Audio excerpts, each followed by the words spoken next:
You're listening to the AFTERBUZZ TV Network, now the largest new media platform on the web, and your #1 source for after-show entertainment. Very good, King Johnson. From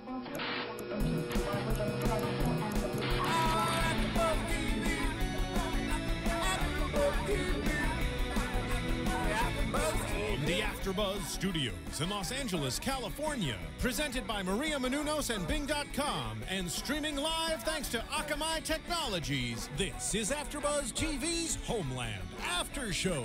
We'll break down tonight's episode and get you all the latest news and gossip. If you'd like to buzz in on tonight's show, you can buzz us at 424-256-1729. That's 424-256-1729. And now, another post-game wrap-up show for your favorite TV show. It's AFTERBUZZ TV's Homeland After Show. Welcome, everybody. Thank you for joining us. Bing is for doing, and we are here doing another AFTERBUZZ TV After Show for Homeland, Season 2, Episode 10, entitled Broken Hearts. I'm John Comerford, and my co-hosts this evening are... I am Roth Cornett from IGN. Jenna Bush from Fanhattan and Cocktails with Stan Lee. Thaddeus Massey from my mama. And helming the booth, as always, is Martin. Thank you very much, Martin. Thank you. Thank you, Martin. All right, lots to cover today. First off, let's just take a vote. Who liked Walden getting off today?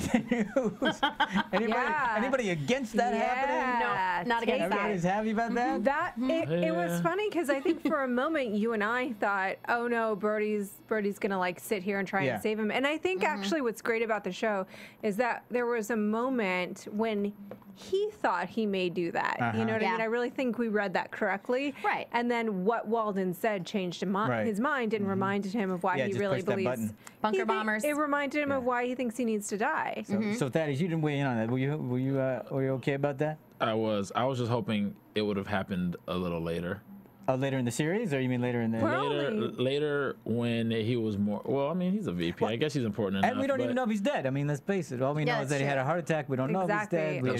According to Veep, he's not all that important. Exactly. Exactly. So I was kind of hoping maybe it would happen during the election or right after he got elected, and then Brody would be bounced right into the presidency or something like that. Oh, well, there was no way Brody was ever going to be allowed to be in that position at all. I mean, I would have liked now that he's been caught. Well, I would like to see that situation get out of the hands, like get out of control of the CIA. That's why I wanted him. Let that get out of control. But that's why I wanted him to save the VP, because then if he got out that he'd save the VP, the CIA would have a much more difficult time trying to spin it for them. Keep him on for season 3. That's right, because you'd have all this sentiment, because the whole public has no idea what he's done. No, the CIA has no problem killing highly public figures.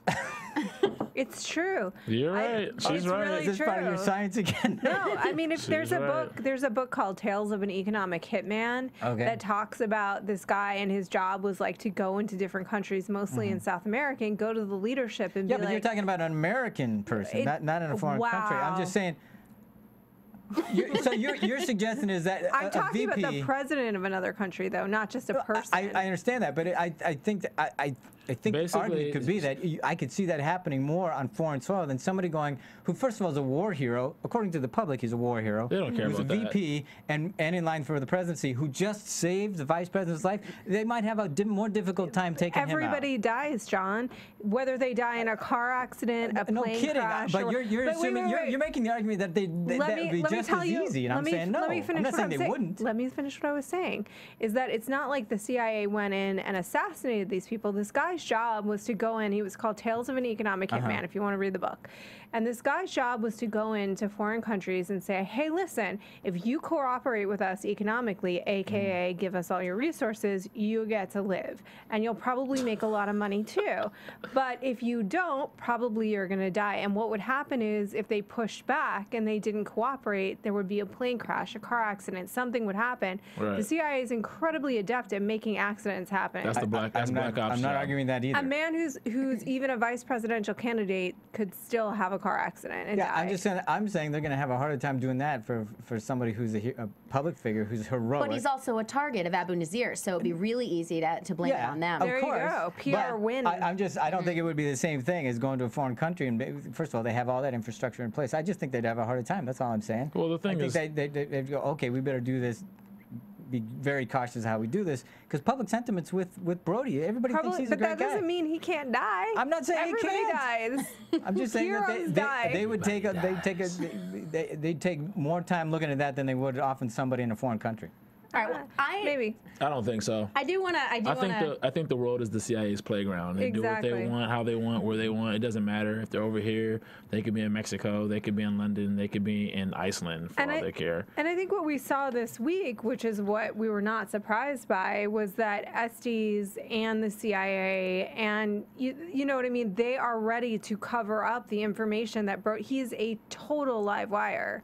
He has this information about that drone strike at the ready. He was there. He witnessed it. That's one thing. If he came out with that as that public figure, God forbid this guy is like the vice president of the United States and then comes out with that information. There's no way they're going to allow that to happen. Yeah. Because at that point, they're not, how hard is it going to be to refute that information? Right. He's beloved. He's the vice president of the United States. How hard is it going to be to refute that he says the CIA, or not the CIA, sorry, the military ordered a drone strike that they knew would kill children. Right. And I was there and I saw it. Yeah. Yep. You know what I mean? They're never going to allow him to get to the point that he could make that much of a mess. Right. Never. Yeah. Well, you know, something I wanted to talk about is that we got a real sort of look into Brody's head this week. It was really sort of interesting because you saw his face when Carrie called, and it was something that it almost felt like an unguarded moment. Like he wasn't with her. And you saw him actually be happy to see her. You saw how he was with Abu Nazir when no one was watching. So I think it was sort of interesting to look into that and see that, like, there really did seem to be a moment where he thought he would save the vice president. So he did what he needed to do, and he only swore to send the code. He didn't swear not to save the guy. But I think we've been sort of debating about whether or not he was playing everybody, if he really did care about Carrie and all of that. And I thought it was really interesting that for the first time we actually got to see him alone. Right. And see that maybe he wasn't completely playing. Well, no, he probably still was playing everybody, but that he did actually have. I think he's been trying to survive, but I think that what we saw, what was thrown into sharp relief, is that he has legitimate feelings for Carrie and he had legitimate feelings for Issa. Yeah. And so Brody is completely driven by his emotions, oddly enough, and once again we come full circle to them being parallels to each other, in the same but a different way that she is driven by her emotions. You know what I mean? She actually, that scene with Abu Nazir highlights Carrie's personality too, and what she really believes and where she's coming from and where she is rigid on. And I think that Brody is actually, oddly enough, the more personally, emotionally motivated person. So he was like, I'm not going to let Carrie die, period. And once it became possible for him to avenge Issa, he did. However, my question about this is that a terrorist organization does something in order to claim credit for it. Right. How are they going to claim credit for a heart attack? I know. I thought about that too. There's nothing, I mean, that just seems like a normal occurrence. I mean, the guy already has a pacemaker. And you know, it's funny that you mentioned that, because my question I was going to pose was, do you think Abu Nazir's motivation is primarily for the cause, or is it primarily for Issa? Both. I think it's really. I think that Abu Nazir, and it's like what. Also, but what do you think is more? It had been great to have Navid here. Yes, that would have been great. Exactly. Navid, call in. Hi, Navid. 424-256-1729. Navid, if you're watching. We love you, Navid. What do you think is more, though? What do you think is more compelling for Abu Nazir? If you had to pick one or the other. The cause. The cause. Because he sent, like Navid said, he sent his brother to the death too. Yeah. So that's ultimately what he cares about. And Issa just feels that. Pretty much. Yeah. Well, yeah, it's all motivated by that. Yeah. We didn't said that, but and we don't even know. For all we know, killing Walden might have been a part of a bigger picture. He might not need to take credit for it because they wanted to get him out of the way because they want somebody else to take. I mean, who knows? Who knows what the agenda is? We'll find out. And his whole discussion about how it can take you know, 3 centuries. Yeah. It doesn't matter. We will take you down. That was actually really We will terrifying. exterminate you, is what he said. That Kinda I thought like was, like the exterminate. Sorry, I had to make a Duck Movie reference. Yes, and I'm glad that you did. But that I thought was an amazing exchange between them, because it was some of the dialogue that we, I think, tried to delve into a little bit about the parallels between, the possible parallels between Carrie and Nazir, and they were basically having that conversation. And I mean, for the most part, I'd have to agree with both of their conclusions, you know, where he's like, oh, really?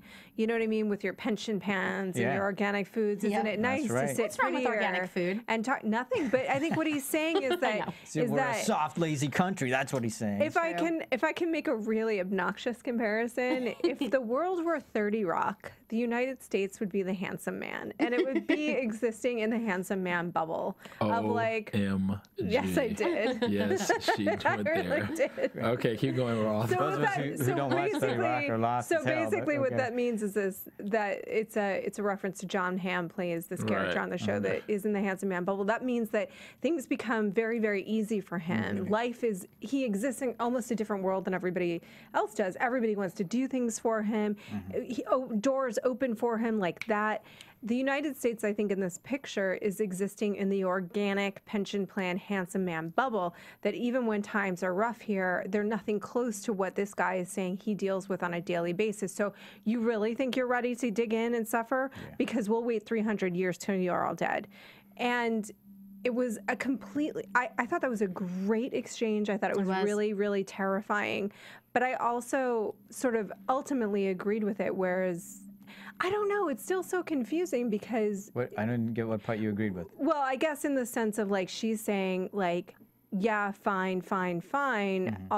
Maybe what you're saying is true, but at the end of the day, you're still a terrorist who is willing to kill innocents. Yeah. And that's a line... Because even when I make the comparison to, like, the United States that invented guerrilla warfare during the Revolutionary War, which we did... Yep. They killed military men.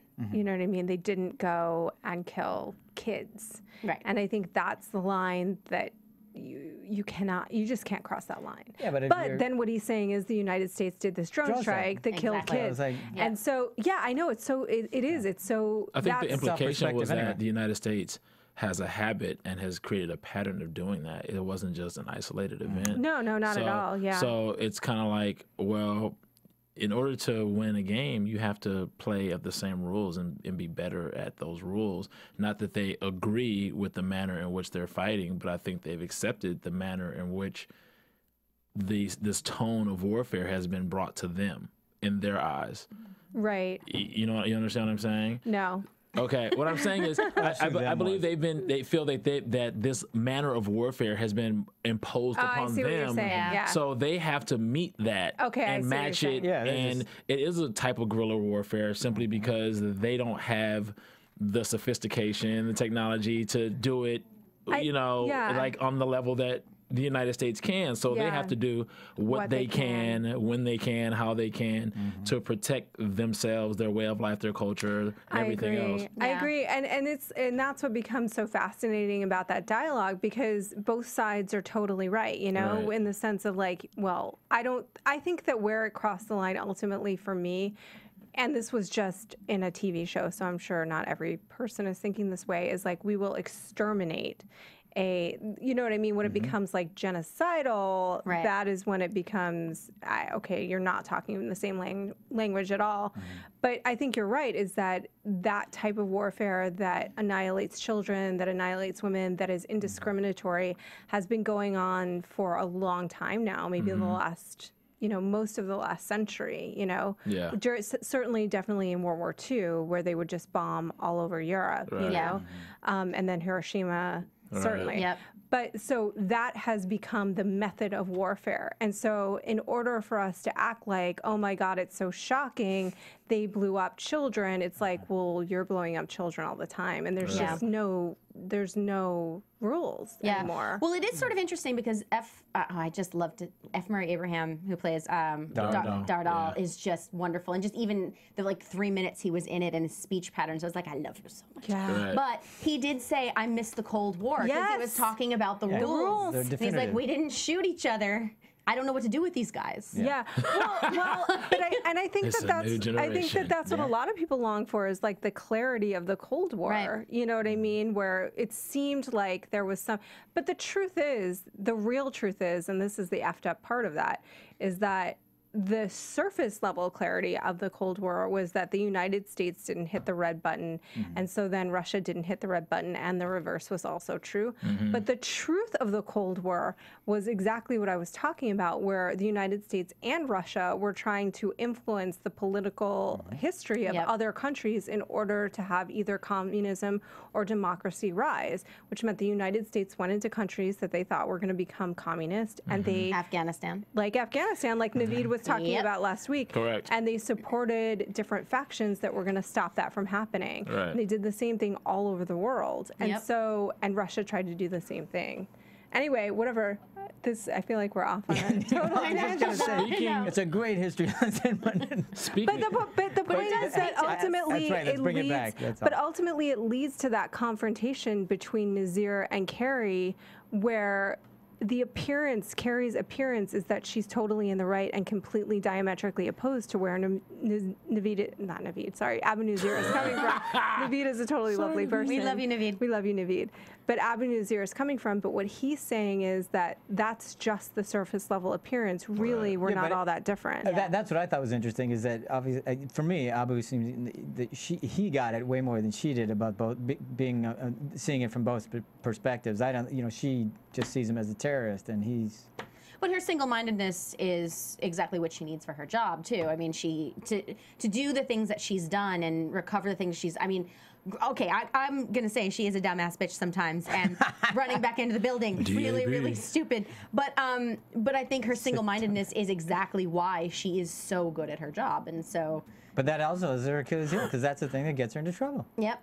She doesn't know when to turn it on, when to turn it off. She does none not. of us do. She does not. But from his point of view, isn't his single-mindedness exactly what he needs in order to accomplish what he wants? For everybody, when you're going for something like that, you have to be single-minded and not care about anything. Yeah. I mean, in this particular case with these two people, though, I'm not saying between the two, the United States and like terrorist organizations, Right, let's but bring it down to between the individual. These two people, she is ultimately a protector. Right.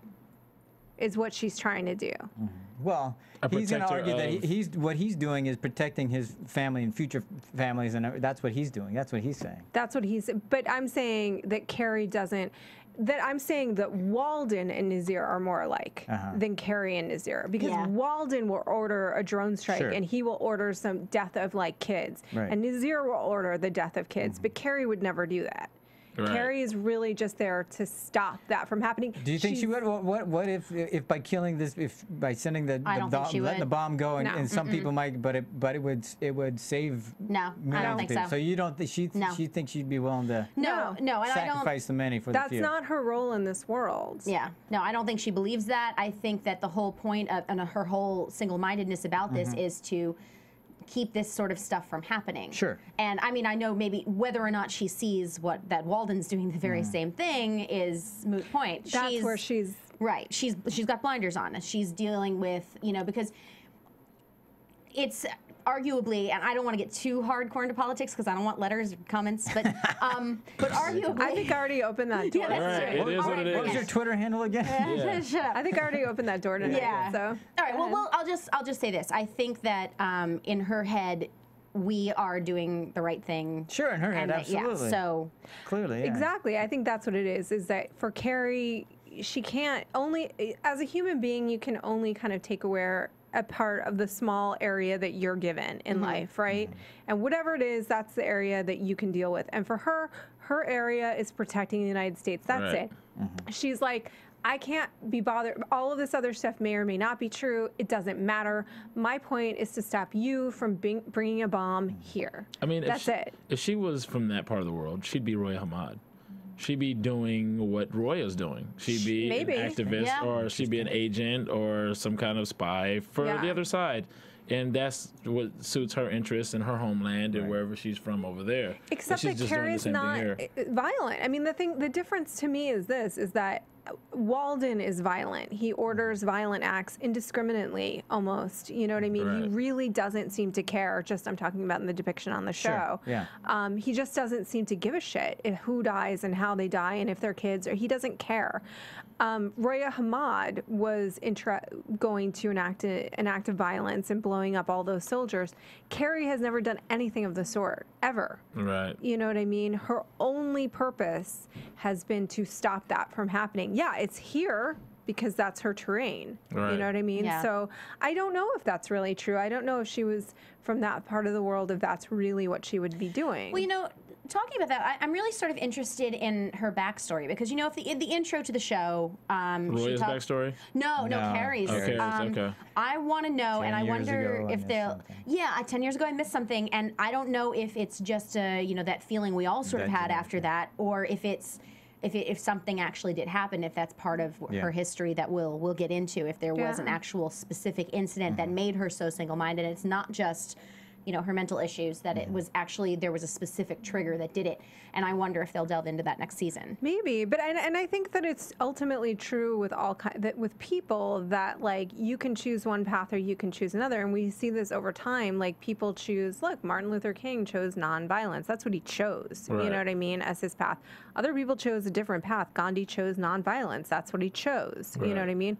The IRA chose something else, and that's I think in part your nature, and like I think I was telling you this the other day, like in terms of that, I went and I did a documentary in the Middle East, and I definitely chose people that felt like that nonviolence was the best course of action because it was politically the best course of action, and that there were people that thought that nonviolence was the best course of action because morally it was the best course of action, and then there were some people that felt like violence was permitted in case, you know what I mean, in extreme cases. And so I think partially that's what you're driven towards is your nature, wherever you kind of live. Here's the one thing that history has shown us is that once violence begets violence, once it begins, it doesn't end. It doesn't end, and it just keeps going, and it usually starts with one empire throughout the course of history in their quest for dominance, in their quest for cultural unity, so to speak, to like impose their culture upon the rest of the world, and that's the natural, manly thing to conquer. It's also the other aspect of is fear of being conquered. Yeah. So that's why we occupy so many different countries, and we're all over the place, and we're imposing our westernization upon them, which is another reason why they're resisting America so adamantly. In Manifest Destiny. It's like, and I mean, basically we wrote a whole, we said that's what we were going to do. Exactly. And then we do have a history of going into countries and raping their lands and stealing resources and saying, okay, thank you very much, and just be happy that we chose your land to rape. We have a history of that, and it's pretty well known. It's not like it's known. So I think it's like super economically complicated, and I think the other thing that to me is like the big problem is contact. If there's no contact between people, it's super easy to dehumanize them. And I told you this too with that the other day when we were talking that very documentary. I sat down with a woman who had lost 3 of her sons in crossfire. 3 of her sons. And she asked me towards the end of the interview, she was like, "You're American?" And she was really surprised. And I said, "Yeah, I'm American." And she said, "I'm shocked that you're an American because I really thought that all Americans were just machines with no hearts." And that's what she thought. Because I was probably the only American that she had ever met. And I was definitely the only Westerner in that area for like a long time based on the glances I got. Right. Well, unfortunately, I mean, if you do any research, when it comes to control and manipulation, they call it the 3 M's. It's military, media, and money. Yep. Right? And media is a major part of that. And you're a victim of the media output of what has been I guess, sensationalized, or some of the, sensationalization along with the facts of situations that happen. So now this lady that you interviewed has that perception of Americans until she met someone like you and you dispelled that. And it was like, oh my gosh, I thought all Americans were heart having robots that were probably insensitive. But that happens here. I mean, I think even in some of the and I appreciate the comments, by the way. I see things written like all Arabs think this, and I'm putting that in quotation marks, obviously, because it's so myopic, and I think that that's the pattern that happens, and that's what leads to kind of part of military tactics, dehumanizing the enemy. I mean, that's why you want people to kill each other. It's much easier to do it if they dehumanize. Yeah, you think World War II and the nicknames that they had for the enemy, and they are all one person, and that's the way it is. And I mean, I understand as a soldier sometimes you need to think that way, but it's. I mean, I don't like it. I kind of get it. And it was very interesting talking when Navid was here, just talking about, what it was like for him in school, finding out that his friends had died and all that. I mean, it's just, I think he was right in that you don't get any of this unless you talk to people. Yeah, you have to have contact. And so to me, the best organizations or whatever are the ones that promote that. Yeah. That promote contact between people. We had contact with Carrie and Nazir. Abu, but I don't really think a lot of love connections were going on in that. That might be a different situation. But he did talk about the emotional transference with Brody. That's true. That's true. Also, he did have her gagged and tied to a pole. Yeah. So there's that. They only really chatted for a few minutes. To each his own. They only really chatted for a few minutes. Right. And he talked about the emotional transference that he had with Brody. And then definitely Brody had that emotional transference with him.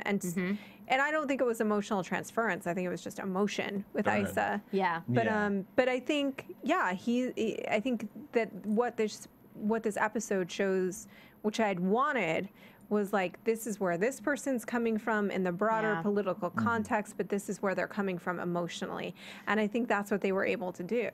But now I'm just curious, moving on to something else, because now that Brody has, reached his goal to some degree, because the whole reason why he set this whole thing in motion in some respects is to get revenge on Walden. What's left for him? I don't know, but I mean, isn't he still under threat of death and annihilation? There's Quinn, so I guess, there's all that. So, I mean, I'm just curious. They didn't, because the episode obviously ended, but I'm going. I wanted to see that moment. How did he feel when that happened? Did he really die? I mean, what happens to a person that this is the thing that he's been moving towards for years? I think part of it is some of the things that we saw today. We saw that he actually seems to have genuine feelings for Carrie. Right. He obviously seems to, when he walked in the room after Mike and Jessica were kissing, I think he knew something was happening. I mean, it's very clear. I think they've all known. Well, of course, but I mean, I think there was. Remember that moment in the hotel room where she says, "I think this is a way out for both of us, and I could see a future for us." And maybe he did have a moment of, because when he talked to Carrie and you finally saw that thing on his face, "Oh, I'm actually really happy to hear your voice." Yeah. I think that. So that all rang sincere with you, right? It did. It did, because no one was watching him. Right. Yeah. And so I think that was the thing for me. But I think that because he had just come from seeing Mike and Jessica, and he looked at that, and then he was really upset about Carrie. I think maybe in his head there is a way out for him. In his head, this is almost over. But this is speaking to that point. This is the thing that bothered me about this episode, is that you say no one was watching him, and it wasn't. But I don't believe that they weren't. Why were they listening? That's a question. That is an issue. Why they're not tapping his phone. Which is why I'm going. Well, I know. I believed it, but I still think he thinks somebody's listening, even if they aren't. Why would he think that they're not? It was his face, though. It was his face that did it for me. And I mean, because I think Damian Lewis is such a great actor, I sort of trust his choices. Sure. And the look on his face and the choices that he made with Carrie to get her out of there. Right. I think. No, I believed it, but it just bothered me that there was no hint and there's no talk of. It's like, what? All of a sudden they drop all surveillance on this guy? Yeah, that bothered me too. Yeah, that was totally an issue. Why aren't they listening? Why aren't they recording that? It just felt what? Who dropped the ball? Well, we turned to each other during the episode and we're like, really? Yeah, why Like, aren't they? nobody's like I'm sorry, but especially if they sent this black ops guy in to contain the fact that he's got this really sensitive information about this drone strike. I don't know how many times you made the point is that they would never let Brody get it. Why are they letting him out of her sight for a second? They wouldn't. And that did bother me about this episode too, where I was like, okay, this is bullshit. Somebody would still be doing surveillance. It's not like, oh, we nabbed him, we're done. Because first of all, they still know Abu Nazir is out there. And they know that Abu Nazir... And they didn't kill him for a reason. Right. And they know that Abu Nazir very likely... Well, the reason they didn't kill Brody is because Abu Nazir may make contact with him. So why would they not be tapping his phone? Exactly. It's so stupid. And so I think that that's one of the things that we just have to like let go. But it's really frustrating to me. No, because there's the thing. They're so good at so many things. And I go, come on, you're in the room. I've been in those rooms. I know what those rooms are like. It's not, somebody didn't go, yeah, we might want to take a nod. And then somebody goes, let it go. Why? You're so good. You guys are great at this stuff. Just hint to it. Give it. It makes it more challenging. It makes the whole series better. Give us a reason. Exactly. I don't care what the rationalization is, but give it to us. I think even if you had like, seriously, even if you had somebody somehow slip him a phone. A dummy phone. Just a different phone that Abu Nazir is calling him on, not his phone. I would have bought that. But don't tell me they're calling him on his phone. That would have been so much more interesting because whoever got that to him was like, what, could that have been somebody in the CIA? We don't know who that person is. Maybe it could have been, as Roth put it, hacker, bunker, killer person? Hacker, what was it? Hacker. Oh, the guy. Bunker killer person. Hacker, bunker, killer person. Okay, because we got to get to this because speaking of hackers, it's the holiday season. If you're going out online and buying things, make sure you come to AfterBuzzTV.com first. Click on the Amazon.com banner and then buy your purchases from Amazon through AfterBuzz. Amazon. That's right, because they'll give us a nice little thank you, and so that'll keep the lights on here and it'll keep us being able to keep. Doing these shows and lights on. I got 2 Amazon. So do go to AfterBuzzTV.com, click on the Amazon banner, and then make your purchases then. So thank you for that. Amazon. Absolutely. So, but getting back to this Beautiful now. women. You can't buy women on Amazon, that is. No, Amazons are beautiful women. Right. Okay. That's where he was going with that. So I mean, can you buy them on there too? You can buy wine on there now. Can you? Box wine? Speaking of which, they imbibed too much before the show. It's Roth's birthday. Absolutely, Roth. And happy birthday to Roth. Thank you. Thank you, Martin. So we talked a little bit about we did Brody imbibe coming before home. the show, which may explain a lot of our dialogue today. Yes.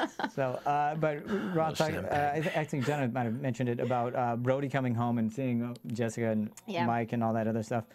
So, and that is, we were talking about this before we came up.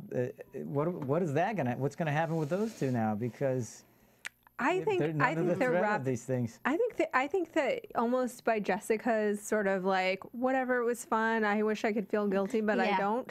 They're letting you know. How did you feel about that? Because you made it sound like it's just a flippant thing, and it didn't mean anything to her. Is that what you meant? No. Okay, what do you mean by I think that the show is letting you know that this relationship is no longer a thing. You know what I mean? Who's? I'm not sure who. Brody and Jessica. Okay, gotcha. All right. That you know that's no longer going to be an element in play. That probably, I think that what they're trying to do is subtly kind of like wrap that up and have Jessica just be off with Mike where she belongs and so forth like that. That's my sense. I could be wrong because I kind of get that too. Also, I'd like to point out that Chris had more than 2 lines today. He did.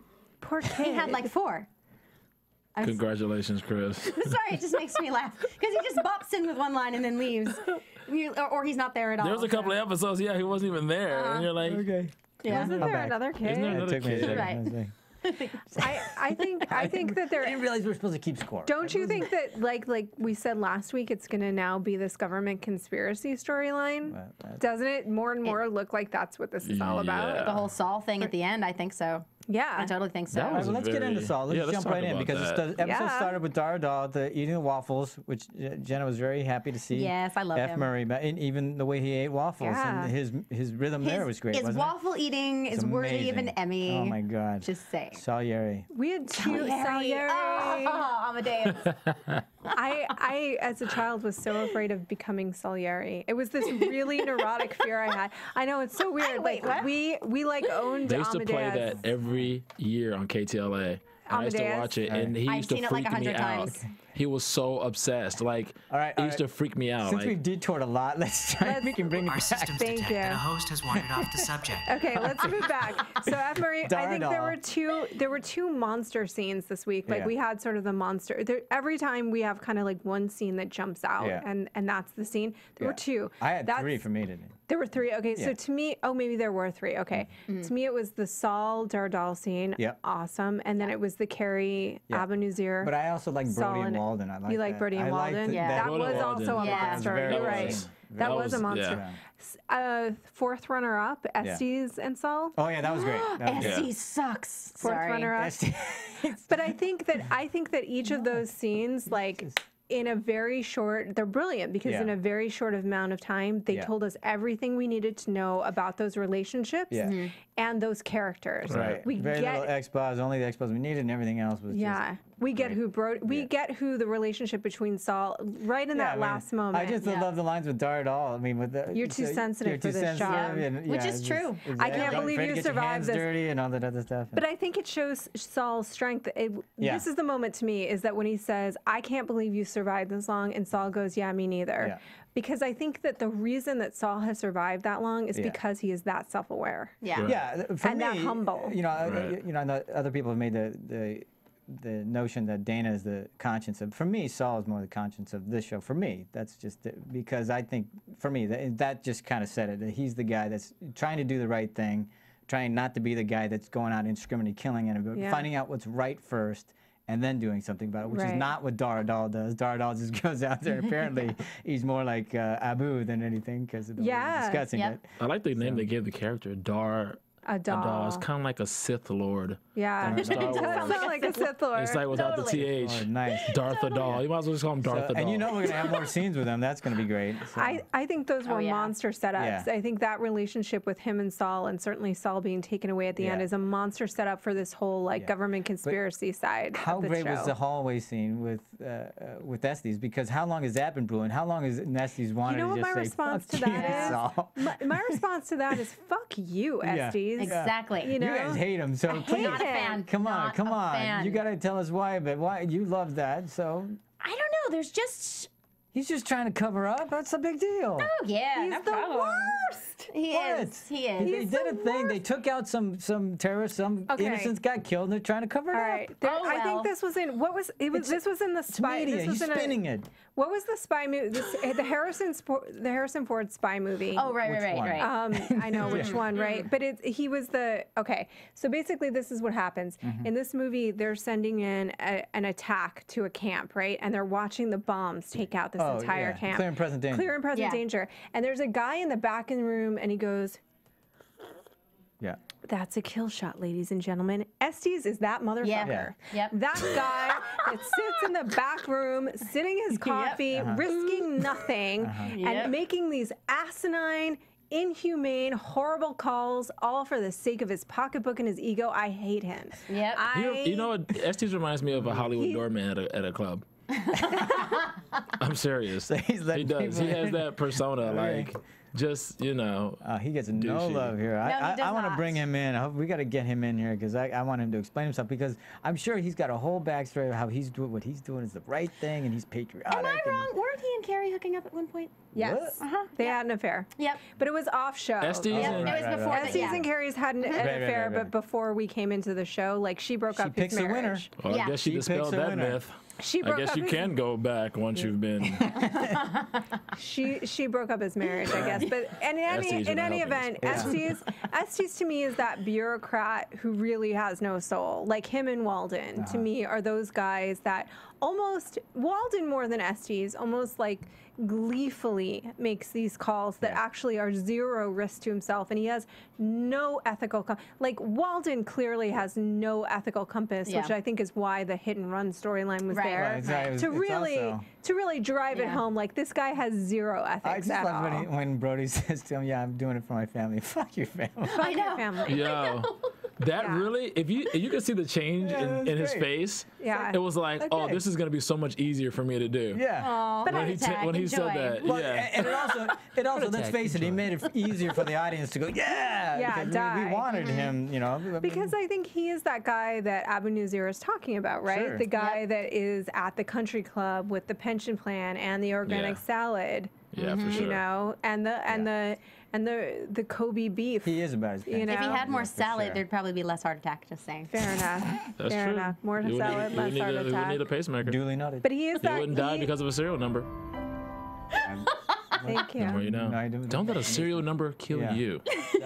Okay, well, can we just talk about the serial number in the case that happens to be next to the See, treadmill? that was the other thing. I was just, come on. Come on. Really? And I the said- Really? It's the height. I was like, he just waltzes in. Oh, I'm gonna Also, go poke why around. was the New York Times writing about that? I don't know, but let's face it, there have been many things that people have read in newspapers that shouldn't be out there. And But and I that they're agree. in this paper. But that detail to me, and I at first I thought that was kind of brilliant on the writer's part Yeah. because definitely it's also topical. Yeah. I mean, in the sense of like, Yeah. there's been a lot of discussion lately about what they should print, what they should print and what they should not, and Mm-hmm. how maybe certain aspects of government are are Right. feeding us misinformation because they know it's going to get printed. Yeah.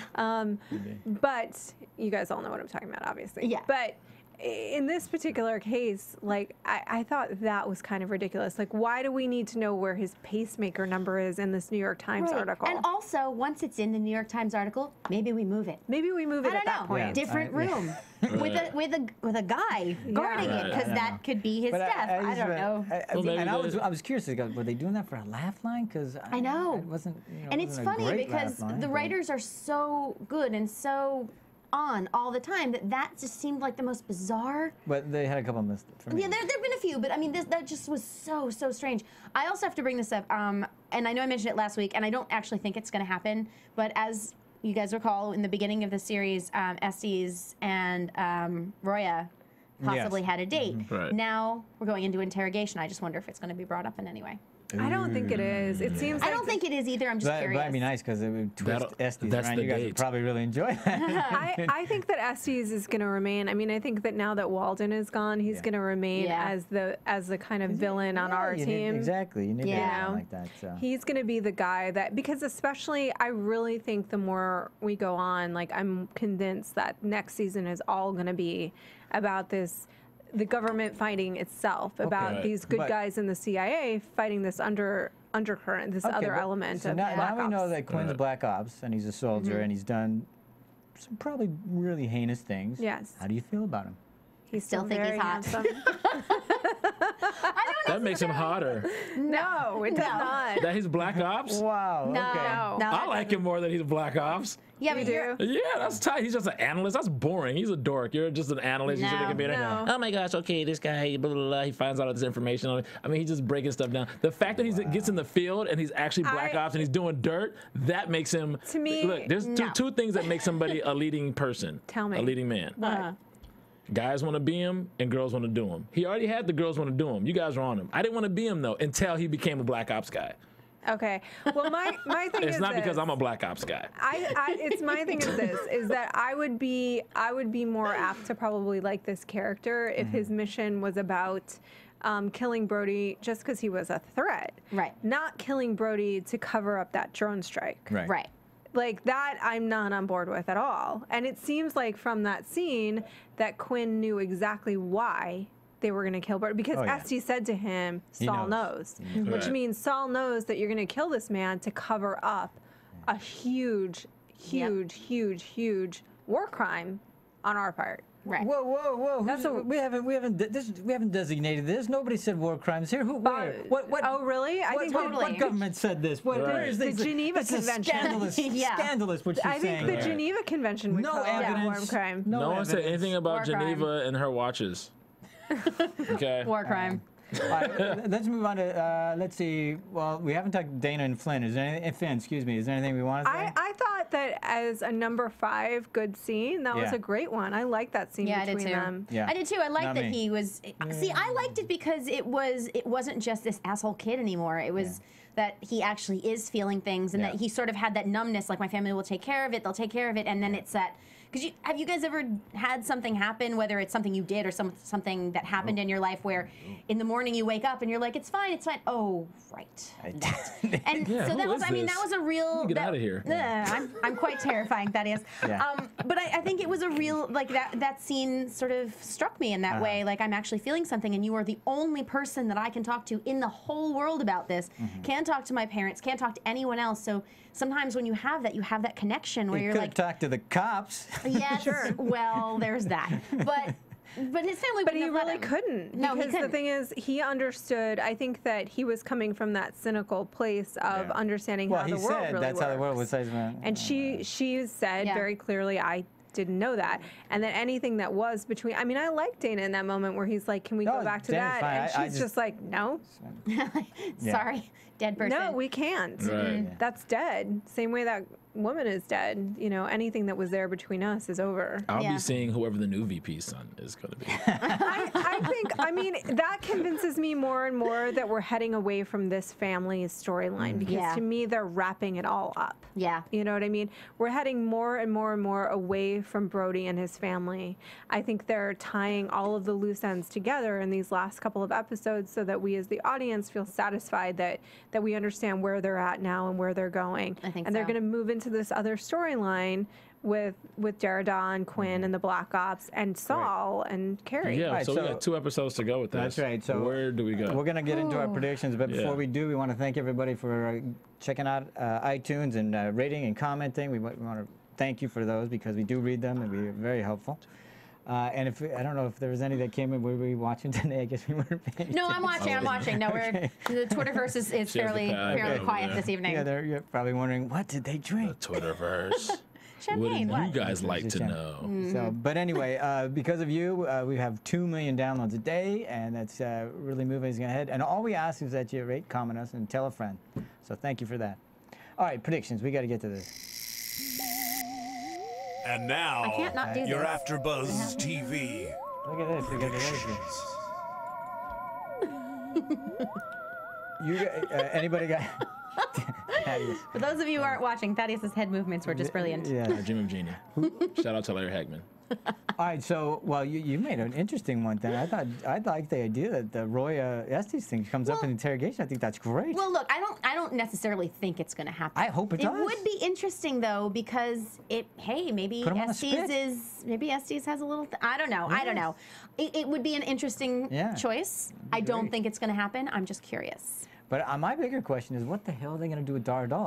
I don't quite see it yet. We I didn't think get this is enough set up. about it. Yeah, this is set up for season 3. Could Yeah, be, definitely. but I hope they do something more with it Yeah, I think they for have this to. season. You cast F. Murray Abraham. You're totally doing Yeah, more clearly with you it. are, but I'm just curious where they're going to go, and we have no idea, and that's the thing that's most interesting. I really do think it's set up for season 3. I mean, who knows? There may be something big in the next 2 episodes, but what they've set so far is he's the head of the Black Ops operation.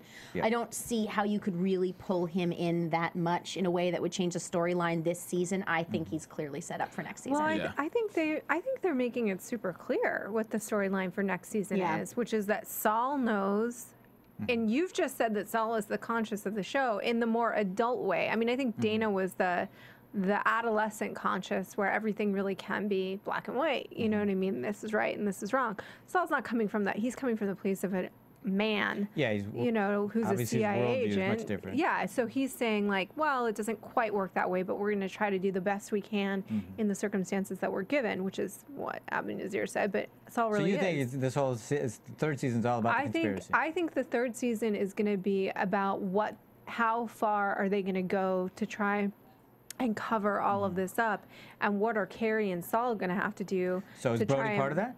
I don't know if Brody. That's interesting, because last week I was really convinced that they'd have to kill him entirely, but he may now be a part of it in the sense that, like, if Saul understands that they're going to try to assassinate and eliminate Brody, Right. Did he and Carrie try to get him to safety? Did they try to get him away? Did they try to stop the cover-up? Did they try to bring it out into the open? I mean, I think that the cover-up is going to be the storyline. Anybody else? You think that? Could be. That With makes that? sense. Interesting. Yeah. That's interesting. I was actually thinking and marinating on what's going to happen. I mean, we got 2 episodes left, so Grill it. Yeah, right there. So what's the first of all, did Walden die? We don't know yet. Did Walden die? Did Walden die? Oh yeah, that motherfucker. You think he's dead? I think he's dead. Yeah. I think he's dead. Walden's dead. Dead. Walden's Or will dead. they put him in a coma to come out at the right moment? Yeah, that would be too cheesy. Yeah. course I it'd be think just cheesy. kill him off. Just kill I him. hope He's he's dead. dead. I just want him to be dead. Of course. I just like should just be dead. I just want to say something because I had forgotten about dead. this and I wanted to mention it. But Marin Ireland, who played Eileen, remember Eileen? Killed herself. Saul's prisoner. Yeah. Oh, right. Yeah. Okay. She just joined a show that I'm really excited about called The Following. That's going to start at the beginning of the year, and it's just out of control. So anyway, I just wanted to give a shout out to her because I liked her. Whoa. Terrific. I'm looking forward to the All right, following so- too. But yeah, I think, and I say that cavalierly, by the way, because it's a television show. Yeah. Because in real life, I would never have that response to someone actually dying. Right. No matter how bad I thought they were, really. It's a little No, honestly, seriously. Okay. I knew it. I knew you were bluffing. Yeah, exactly. So, all right, then Brody and Jess out, right? Yeah. That's what you're saying? Well, I think that Jess and family are going to be out. Whether Brody is still in play or not, if he's a part of them trying to stop this cover up, I don't know. If Saul and Carrie will go to lengths to try and stop them from killing him. That would be interesting. That would be. Yeah. I mean, it's a way to get him into season 3. I mean, I don't know if the show wants to lose Damien. You know, he's pretty great. But Yeah. last He is. week I I was lose him. convinced he was going to be I know. dead. Yeah. Suck. Win an Emmy and Which then is great bounce. because each week we're going, I don't know, is he gonna Yeah. is he gonna survive? Is he gonna die? What? I know. So we don't know what it's gonna be. All right, well, that's the wrap-up music. Tell them where they can find you. You can find me at Twitter at JRossi. That's JROTHC. And you can find my work at IGN.com. You can find me at Jenna Bush, BUSCH, like the beer, not the president. You can find my work on fanhattan.com. And you can find my show with Stan Lee on YouTube/World of Heroes. Ooh, Stan Lee. Yes. You can find me on Twitter at Club Thaddeus, COUBTHADDEUS. And you can find me here on Tuesdays at 11 p.m. covering CBS's Vegas. And as always, don't look for me anywhere because you won't find me. So, on behalf of everybody here, we want to thank you very much for tuning in, and we will talk to you next time. From Bing.com, executive producers Maria Menounos, Kevin Undergaro, Phil Svitek, and the entire AfterBuzz TV staff, we would like to thank you for listening to the AfterBuzz TV network. To watch or listen to other after shows and post comments or questions, be sure to visit AfterBuzzTV.com. I'm Sir Richard Wentworth, and this has been a presentation of AfterBuzz TV. Buzz See you later. The views expressed herein are those of the hosts only and do not necessarily reflect the views of AfterBuzz TV or its owners or principals.